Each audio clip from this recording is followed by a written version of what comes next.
belongings inside the trolley because if you lose it, they won't let me stop to pick it up. See, these stripes, they think I'm going to take off with you and hold you for ransom. So please be mindful of that, and without further ado, please give a big hand to our fantabulous ghostess hostess, Miss Gabby, who knows all the haunted stories of fabulous St. Augustine. That's me! Good evening, ladies and gentlemen, boys and girls. Welcome to St. Augustine and welcome aboard Ghosts and Gravestones. My name is Ghostly Gabby and I'll be your hostess for this evening. Our driver tonight is Horrible Harris, and tonight you all are in for a very spooktacular, so widespread and rampant that it lasted all the way into the fall of that year, and it wiped out nearly 1/3 of St. Augustine's entire population. That's a lot of people. In fact, so many people that the church bell in the middle of town that rang up the death toll every single day had to be silenced out of respect for the ones that weren't quite yet dead. There you go. I did not mean to do that. But all the victims were buried within the walls of the huge mass grave that will be coming up very shortly, and this side. Really? Say hello to Elizabeth. Very good. Elizabeth was the young daughter of the old gatekeeper of St. Augustine, and she and her family were the very first victims of the yellow fever. But the strange thing about her is that when people walk by or through the city gates, they have often seen an apparition of a young little girl wearing a blue colonial dress, standing in front of the city gates and waving to people who pass on by before she starts to fade, and then she completely vanishes. And those that have not seen her have often felt a very sudden cold chill. The thing about Elizabeth, though, is that while the entire family is buried within the Huguenot cemetery, she is the only one out of all of them who is still seen to this very day. But we don't exactly know for sure why, though. Just remember that if you are passing by or through the city gates, look out for that little girl in the colonial dress who's standing there waving at you. And also be sure that you watch out for a very sudden cold chill, because you may have just encountered the spirit of little Elizabeth, the very first victim of the yellow fever epidemic. Speaking of cemeteries, though, we have arrived at stop number 1, the Tolamato Catholic Cemetery. Up close personal view with Tolamato Cemetery itself.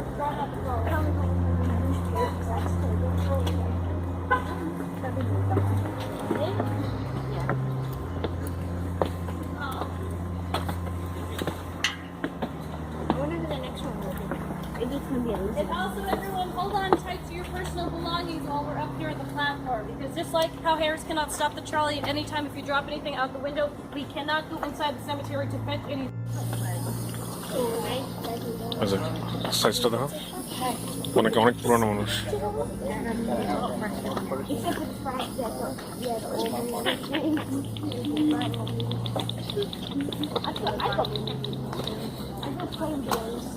Oh, yeah.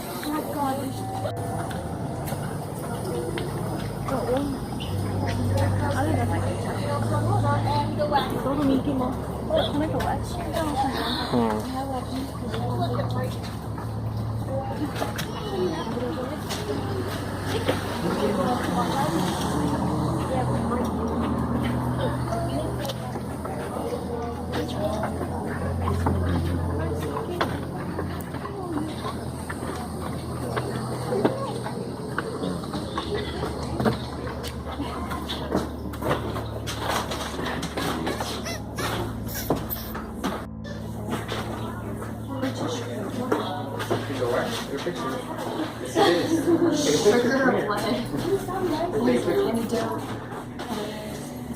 Alex, take a picture. And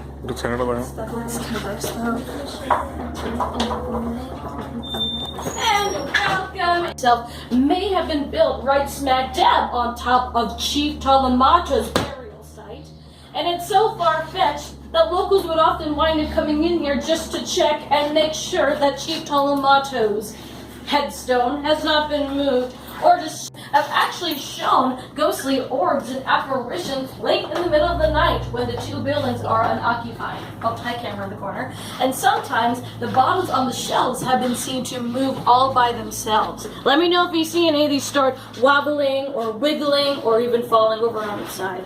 And we've even heard tapping and knocking on the glass mysteriously. Sometimes we've... This also too may have been where the term working the graveyard shift came from, because people who had to work at the graveyard, they were stationed to listen for the bells. Oh, lightning.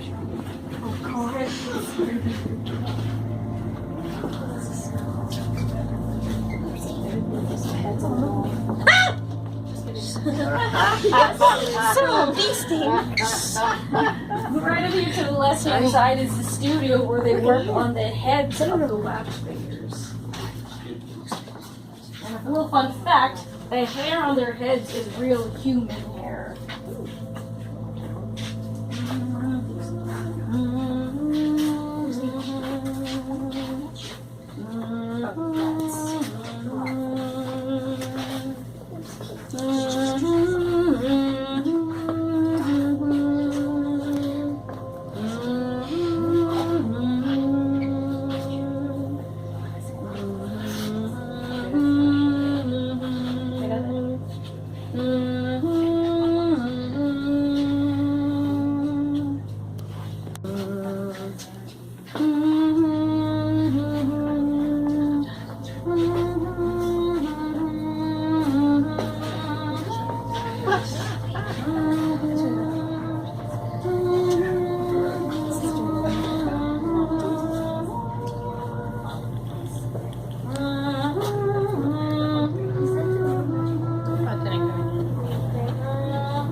Very good. I learned that when I took a paranormal investigation tour several years ago. You see, they taught me that whenever you visit a haunted spot, there is a chance that the ghost that you may encounter will wind up becoming attached to you and following you home unless you find a way to get rid of them before you leave. And the way we did it, which is actually my personal way, I know it sounded silly, but I promise you it does work. It tells the ghost, stay away, you cannot follow me home. So if you did it, you're good to go. And if you didn't do it, this spirit's trying to become attached to somebody, so good luck. I know, it sounds silly, but I promise you it does work if you want to keep these ghosts away. Sprinkled Spanish moss all over the top of the body, which would have been a very good idea had he not died in the middle of the month of June. Oh no, Florida heat is certainly not going to go well with a block of ice, especially in the middle of June. And in fact, once the block of ice melted off, all that was left over was the soggy bishop's body and a whole lot of holy water. But the Florida heat also caused the decomposing bishop's body to stink. So what the church did next was they placed it inside of a big metal coffin and they sealed it shut with a glass pane lid.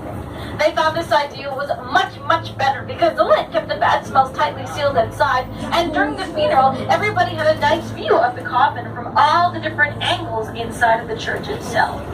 However, though midway through the funeral ceremony, a couple people who were sitting a few inches away from the